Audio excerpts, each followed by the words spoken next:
Assalamualaikum warahmatullahi wabarakatuh.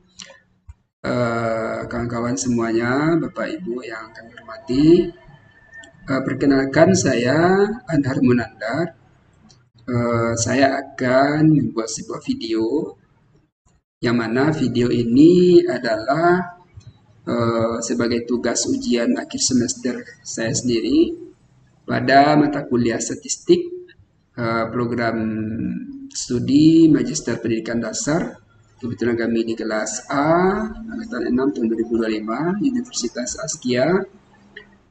Saya bernama Anhar Munandar, NIM-nya 25 12 11 60 061. Bersama dosen pengampu yaitunya Bapak Dr. Estuhuno, SPD MPD.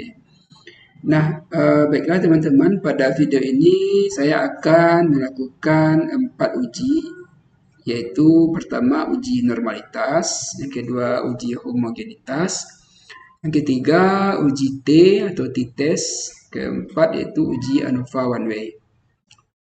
Nah, sebelum kita melakukan keempat uji ini, perlu kami jelaskan ada sebaiknya kita mempersiapkan beberapa hal sebelum melakukan pengujian. Pertama, kita siapkan datanya dulu.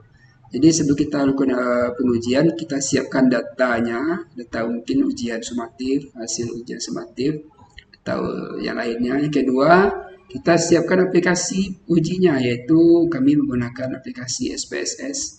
Dan kebetulan kami memakai versi 27. Dan mungkin saat ini ada aplikasi terbaru, mungkin versi 30 atau 32. Dan kita juga menyiapkan ketentuan-ketentuan tentang keempat uji ini. Nah, baiklah kita mulai saja pada uji pertama, yaitu uji normalitas. Pengertian uji normalitas. Uji normalitas itu adalah uji statistik yang digunakan untuk mengetahui apakah data penelitian berasal dari populasi yang berdistribusi normal atau tidak. Uji ini merupakan salah satu uji prasyarat sebelum melakukan analisis statistik parametrik seperti uji T atau uji ANOVA. Nah, kami menggunakan yang sebagaimana kami bilang tadi, kami menggunakan aplikasi SPSS versi 27 dan tampilannya seperti ini. Yang pertama, kami isi dengan kelas, sedangkan pada name yang kedua, kami isi dengan nilai. Kemudian, kita okekan saja. Kemudian pada desimalnya, kelas tidak punya desimal, kita kosongkan saja. Sedangkan nilai kita buat saja 1 desimalnya. Nah, label kelas ini kebetulan di sekolah kami di SD Negeri Percobaan ada 2 kelas 5, maksudnya rombel kelas 5-nya ada 2 rombel. Maka di sini kita buat adalah kelas 5. Nah, nilainya ini adalah nilai ujian sumatif. Nilai sumatif matematika. Ya, ujian sumatif matematika. Nilai sumatif matematika. Sedangkan value-nya pada kelas ini yang sebagaimana kami bilang tadi, kelas kami kelas 5 itu ada 2 kelas atau 2 rombel. Maka label kita buat adalah kelas 5A. Kita tambahkan yang keduanya kita buat di sini yaitu kelas 5B. Ya, karena ada 2 rombel kelas 5-nya. Oke, kita okekan. Selanjutnya value untuk nilainya kita kosongkan saja. Sedangkan measure-nya alatnya kita gunakan scale. Skala. Oke. Untuk pengisian pada halaman variable view ini cukup sampai di sini saja. Nah, kita lanjut ke halaman atau view yang kedua, yaitu data view. Nah, pada data view sudah tergambar dia, sudah terimport dia, yaitu kelas dan nilai. Nah, kelas tadi sebagaimana kita buat di sebelah, kelas itu ada 2, jadi kelas kita beri kode 1. Nah, 1 ini kita copy, dan kita perbanyak ke bawah. Kita perbanyak sampai 10. Kemudian untuk nomor 11 sampai 12 kita beri kode 2. Kita beri kode 2, kita perbanyak sampai 20. Oke. Nah, untuk nilai ini kita bisa langsung mengkopikan dari data yang sudah kita miliki. Nah, yang sebagaimana kami bilang tadi, kita perlu menyiapkan data atau angka yang sudah kita dapatkan dalam penelitian. Nah, ini ujian matematika atau asesmen sumatif matematika pada kelas 5 SD Percobaan Padang. Nah, ada dua rombel 5A dan rombel kelas 5B. Kita langsung kopikan yang nilai pada kelas 5A. Kita kopikan, kita masukkan pada nilai 5A. Sudah terinput ya. Kemudian kita ambil nilai kelas 5B. Kita blok, kita kopikan, langsung kita inputkan atau kita pastikan ke kelas 5B. Sudah. Nah, ini sudah nampak di sini dia, kelas 5A sebanyak 10 siswa, sedangkan kelas 5B sebanyak 10 siswa. Ini nilai yang didapatkan ketika ujian sumatif. Nah, selanjutnya apa yang kita kerjakan lagi? Kita untuk menguji normalitas ini kita ambil analyze. Kemudian kita ambil deskriptif statistik, dan kita ambil explore. Nah, kemudian untuk nilai kita masukkan ke dependent list. Sedangkan untuk kelas kita masukkan ke factor list. Sudah. Selanjutnya kita ambil plots. Kita klik normality plot lead test. Kita continue. Oke, kita okekan. Sudah. Biar dia berproses. Nah, ini dia. Ini dia adalah deskripsi atau deskriptif tentang nilai sumatif kelas 5A. Ini dia min-nya, mediannya, semuanya sudah tergambar di sini. Sedangkan ini kelas 5B ada min, median, semuanya sudah tergambar di sini. Nah, yang kita cari tadi yaitu uji normalitas. Nah, untuk uji normalitas kita baca di test of normality. Kita lihat di sini signifikannya ada 0,165. Di sini ada 0,165, di sini 0,121. Artinya apa? Data kita ini kita lihat dulu ketentuannya. Nah, ya, sebagai yang kami bilang tadi, kita perlu menyiapkan ketentuan-ketentuan dalam keempat uji ini.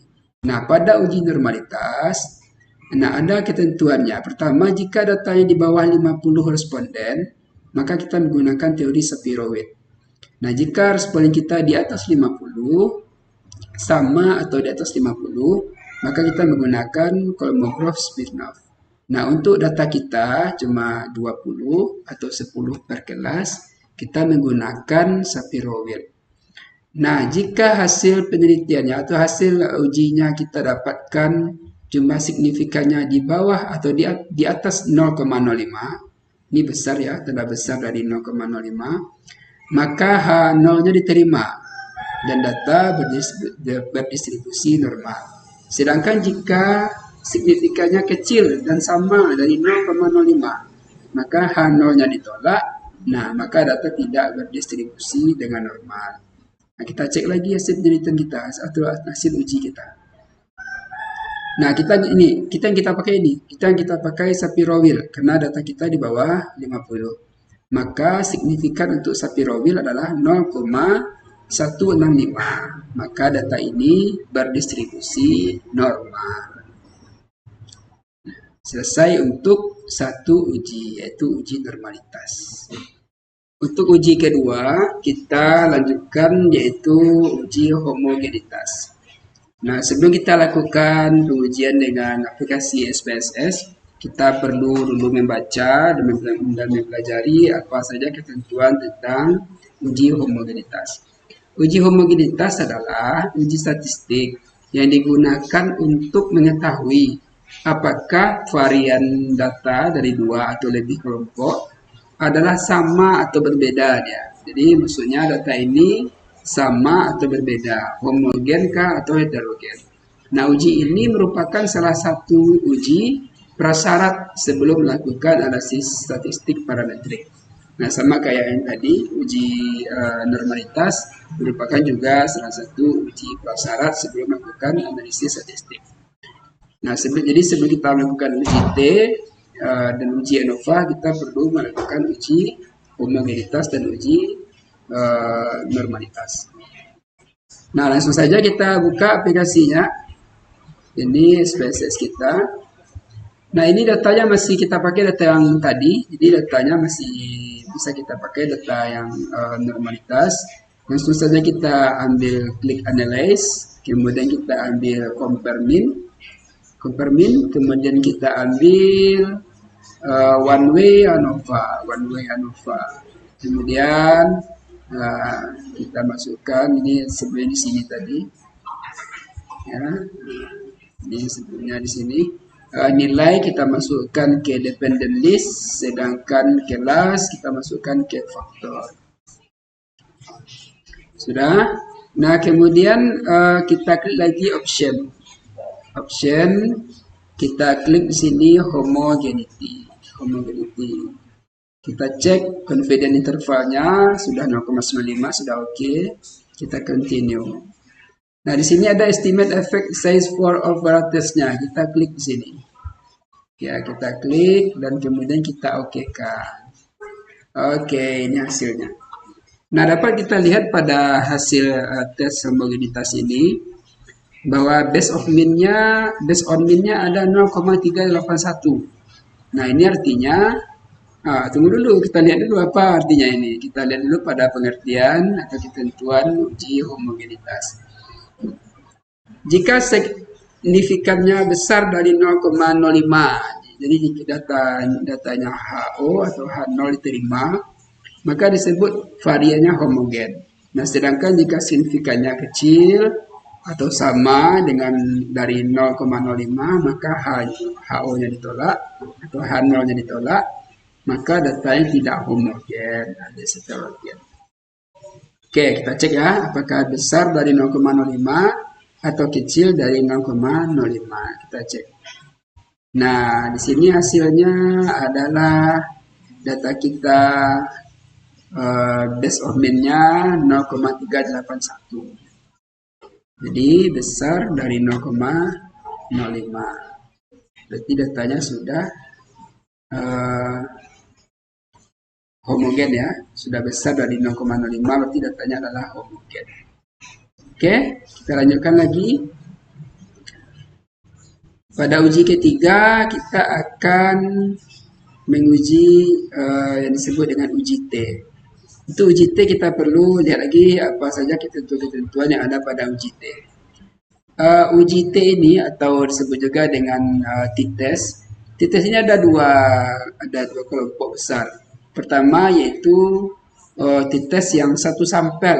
Jadi digunakan untuk membandingkan rata-rata suatu sampel dengan suatu nilai konstanta tertentu. Contoh, rata-rata berat badan mahasiswa di kelas 2A adalah 72 kg. Jadi ini cuma satu data saja, yaitu rata-rata berat badan. Nah, itu yang kedua, kelompok kedua atau jenis kedua, yaitu yang dua sampel. Nah, untuk dua sampel ini juga ada dua kelompok. Ada dua sampel yang berpasangan, ada dua sampel yang bebas.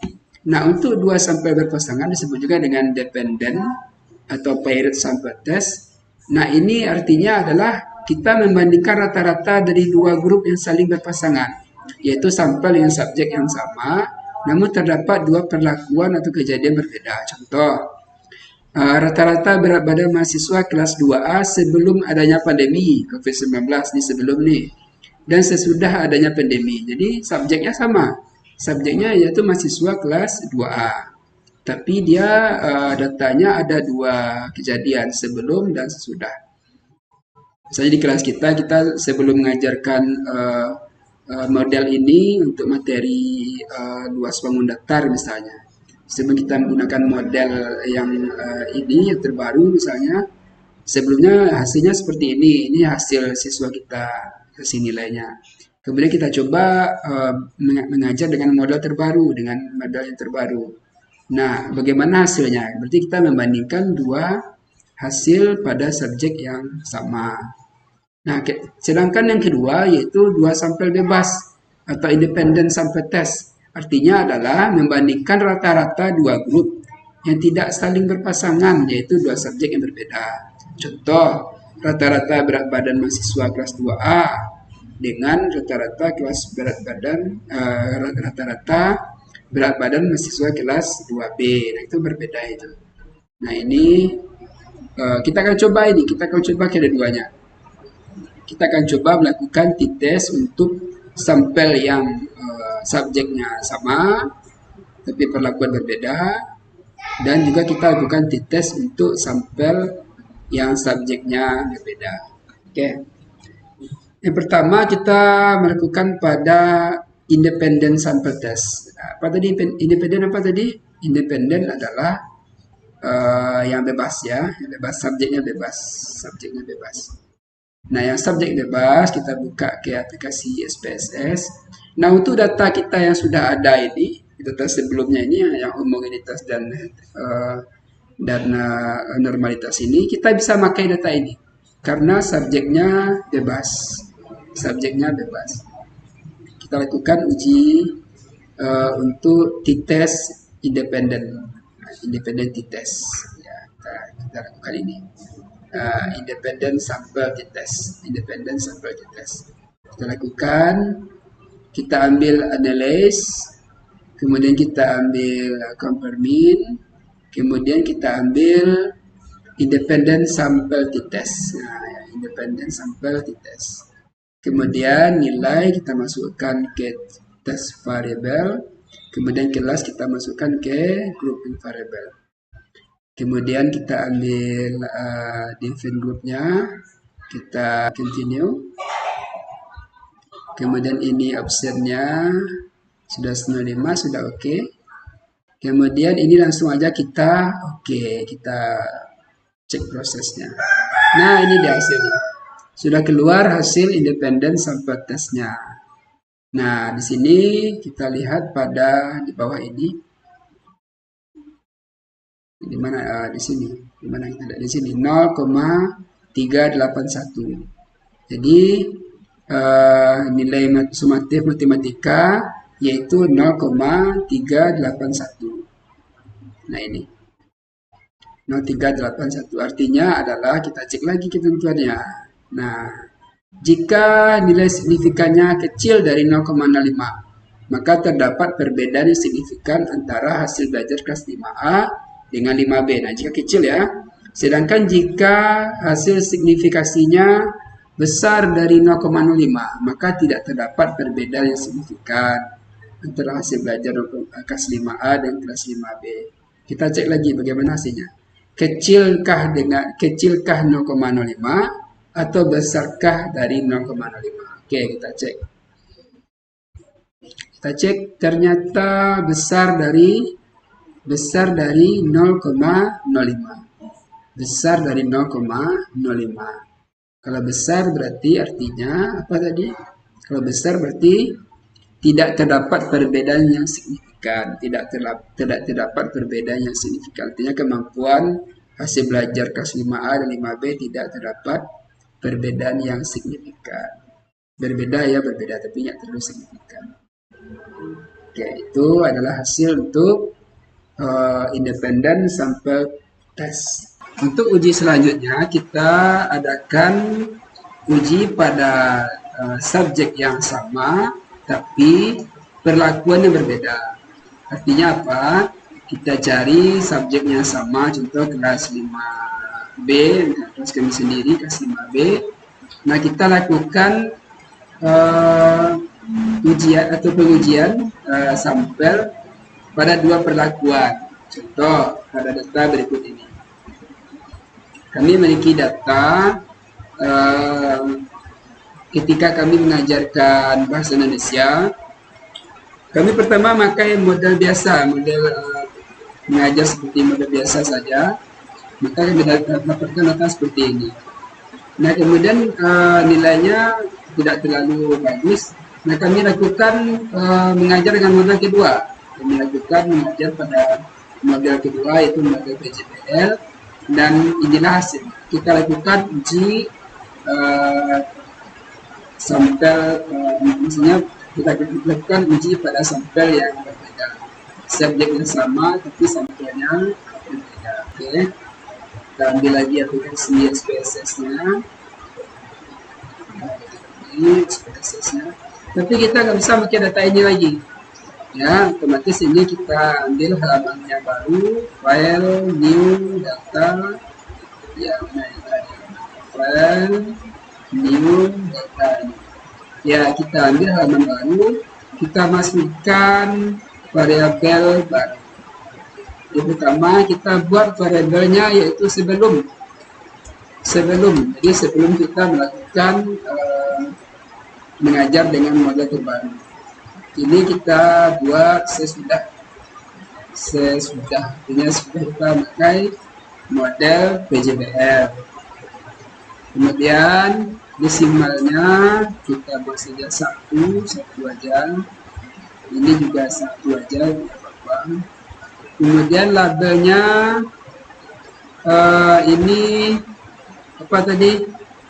Model biasa ya. Model biasa itu artinya mengajar seperti biasa saja. Sedangkan sesudahnya kita pakai model PJB. Oke. Value sama yang ini ya kita kosongkan saja. Bezier-nya kita bikin sekian ya. Oke, sudah untuk tampilan pada independen test, bukan independen lagi ya. Apa namanya ini? Uji pirate sample test ini ya, sampelnya bebas ya. Untuk uji pirate sample test kira-kira halamannya seperti ini.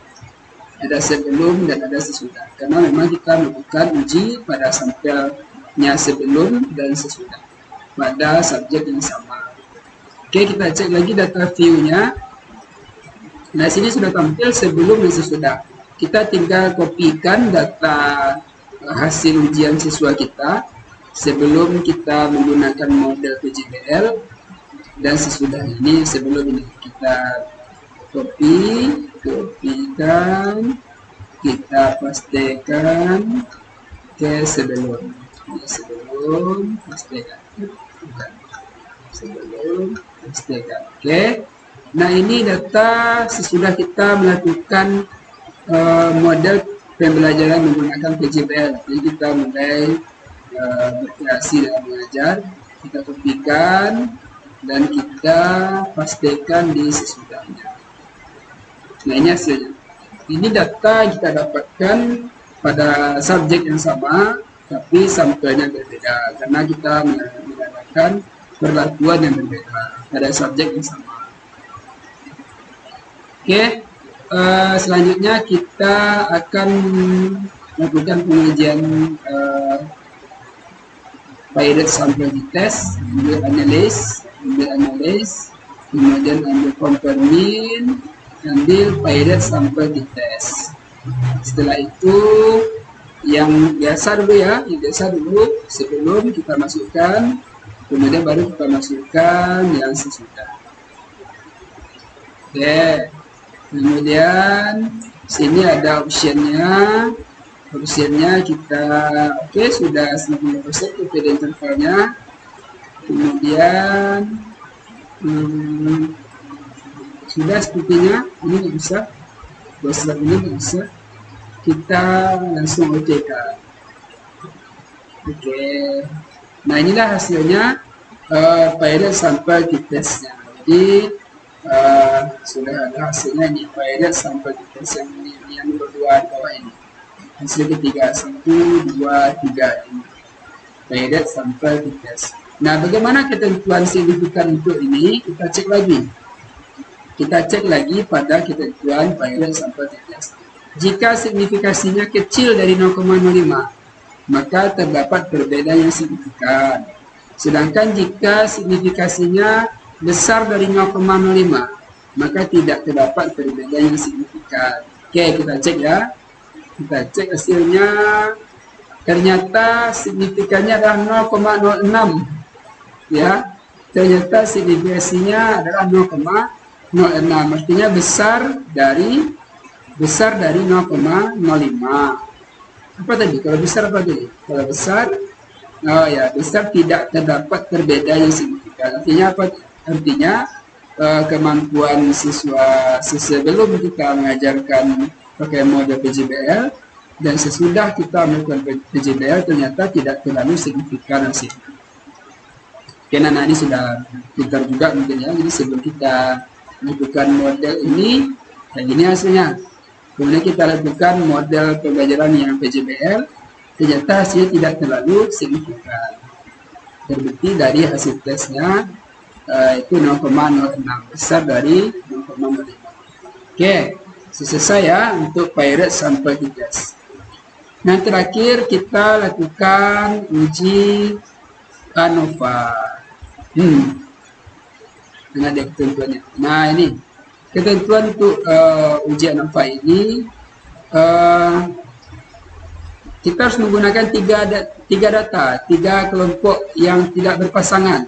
Nah, ini berarti kita melakukan uji pada 3 data yang tidak berpasangan. Artinya apa?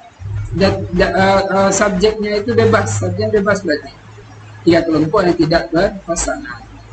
Nah, kita lihat kami sudah menyiapkan datanya juga.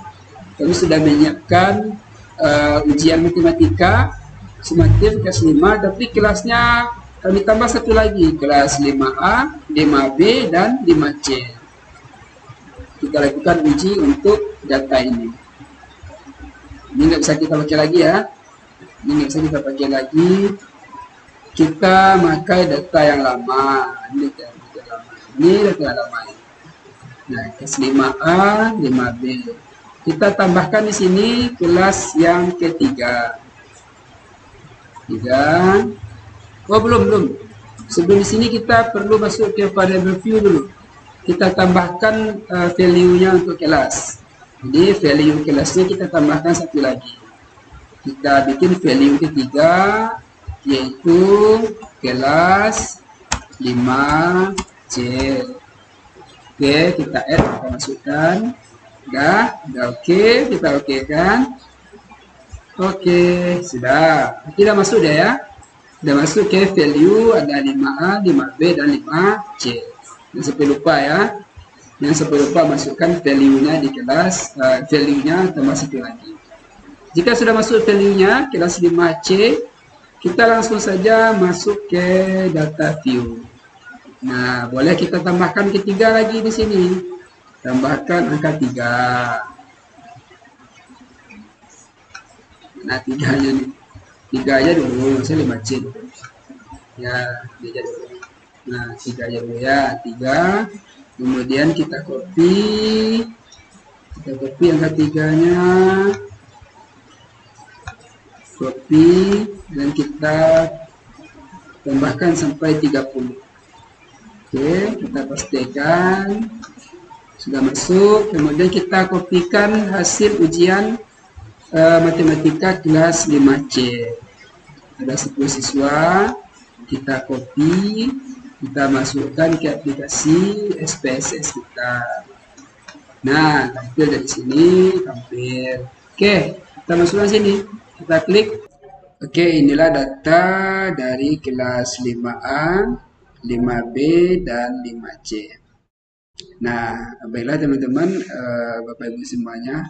Sebelum kita melakukan uji ANOVA, perlu kita ingatkan lagi bahwa untuk melakukan uji ANOVA ini datanya harus kita harus adakan dulu uji normalitas sama uji homogenitas terhadap datanya. Jadi kita pastikan sebaran datanya ini tersebar normal dan homogen. Nah, untuk itu kita sebelum mengadakan uji ANOVA, kita adakan terlebih dahulu uji normalitas serta uji homogenitas. Kita coba, kita ambil deskriptif statistik, kemudian kita ambil explore, kita masukkan nilainya ke sini, ke dependent list, kemudian kelasnya ke factor list. Oke, kita ambil plot, kita centang normality plot, kemudian kita continue dan kita cek normalitasnya. Semoga normalitasnya sebarannya normal dan homogen. Nah, ini hasil ketiga datanya yang kita uji normalitas.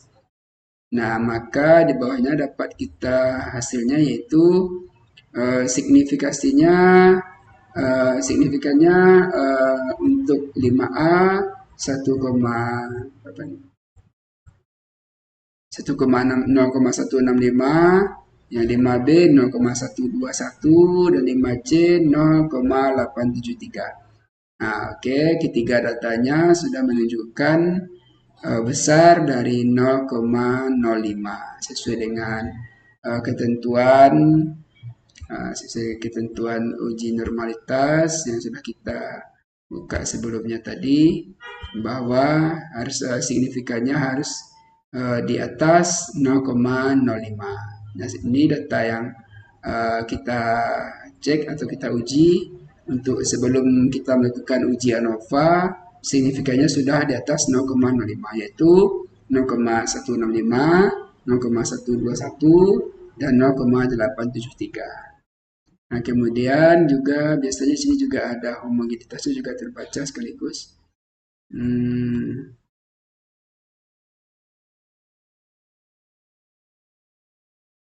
Homogenitasnya sudah ada, homogenitasnya tidak terbaca homogenitasnya. Oke, boleh kita adakan lagi pengujian homogenitasnya. Kita ambil lagi datanya, kemudian kita analyze, kita compare mean, kemudian kita ambil ANOVA, one way ANOVA, kita masukkan nilainya ke dependent list, kelasnya ke faktor, kemudian kita estimatekan, kita klik option, kita ambil homogeneity. Deskripsinya juga boleh. Oke, confidence intervalnya sudah 0,95. Oke, continue. Kita cek homogenitasnya. Nah, deskripsinya ini homogenitasnya. Nah, ini terbaca homogenitasnya nih. Homogenitasnya adalah 0,425. Ya, ini deskripsinya. Deskripsinya ini homogenitasnya. Ya, ini hasilnya ini. Ini homogenitasnya 0,425, 0,695, 0,696, 0,451. Yang kita biasanya lihat adalah base on mean-nya yaitu 0,405 di atas 0,05. Berarti data ini sudah bisa kita gunakan untuk uji ANOVA karena tadi di atas kita cek normalitasnya di atas 0,05 yaitu berapa tadi 0,165, kemudian homogenitasnya juga di atas 0,05 yaitu 0,425. Oke, baru kita lanjutkan data ini dalam pengujian uji ANOVA. Nah, untuk uji ANOVA, nah 5A, 5B, 5C sudah masuk. Nah, lanjutnya kita klik analyze. Jadi caranya kita klik analyze, kemudian kita ambil compare mean, kemudian kita ambil one way ANOVA. Sudah ya, sudah. Kemudian kita ambil posotnya, kita ambil Turki, kemudian kita continue. Optionnya deskriptif, homogenitas, sudah apa ya? Oke, masukkannya homogenitasnya, deskriptifnya masukin. Oke, semuanya apa? Ini sudah oke, continue. Kita oke kan. Nah, inilah dia hasil uji ANOVA tentang data nilai sumatif matematika. Nah, signifikannya adalah 0,05. Nah, ini bagus ini. Ya. Jadi signifikannya kelas 5A 5A dengan 5B 0,05. 5A dengan 5C 0,35. 5B dengan 5A 0,05. 5B dengan 5C 0,716. 5C dengan 5A 0,35. 5C dengan 5B 0,716. Dari data ini yang di atas 0,05 banyak, yang di bawah tidak ada, yang sama ada 2. Nah, ini berarti datanya beragam. Jadi ada yang sama dengan 0,05, ada 2 data, dan selebihnya di atas 0,05. Yang di bawah tidak ada. Apa artinya? Oke, kita cek. Apa artinya? Nih, kita cek lagi. Jika value-nya kecil dari 0,05, nah kecil ya. Kecil berarti berkesimpulan ada perbedaan yang signifikan. Sudah signifikan perbedaannya. Sedangkan value-nya jika besar, ini mungkin besar sama mungkin ya. Mana yang samanya ini? Ya, mana besar samanya mana ini? Apakah kecil sama atau besarnya sama? Jika anggapnya ini besar dan sama dari 0,05, maka tidak ada perbedaan yang signifikan. Kita cek data kita, tidak ada yang kecil dari 0,05. Semuanya sama dan besar dari 0,05. Artinya apa? Oke, artinya data kita tidak ada perbedaan yang signifikan. Oke, itu kesimpulan dari uji ANOVA one way. Nah, syukurlah tidak ada yang signifikan. Tidak ada perbedaan yang signifikan. Jika ada perbedaan yang signifikan, maka kita lanjut pada uji selanjutnya. Nah, itu saja keempat uji yang dapat kita cek, yaitu dapat kita lakukan, yaitu ada uji normalitas, ada uji homogenitas, ada uji T, dan ada uji ANOVA. Nah, kesimpulannya adalah dari sekian uji yang kita lakukan, rata-rata hasilnya adalah baik. Salah satunya terakhir yaitu pada uji ANOVA, datanya hasilnya tidak ada yang di bawah 0,05. Sama dan di atas 0,05 signifikasinya. Demikian hasil paparan kami atas 4 uji ini. Kami yakin ini masih banyak kekurangan, masih banyak yang perlu kami perbaiki. Jika ada salah kami minta maaf. Jika bagus itu hanyalah rahmat dari Allah Subhanahu Wa Taala. Mohon kiranya saran atau perbaikan untuk kami lebih baik lagi. Terima kasih. Assalamualaikum warahmatullahi wabarakatuh.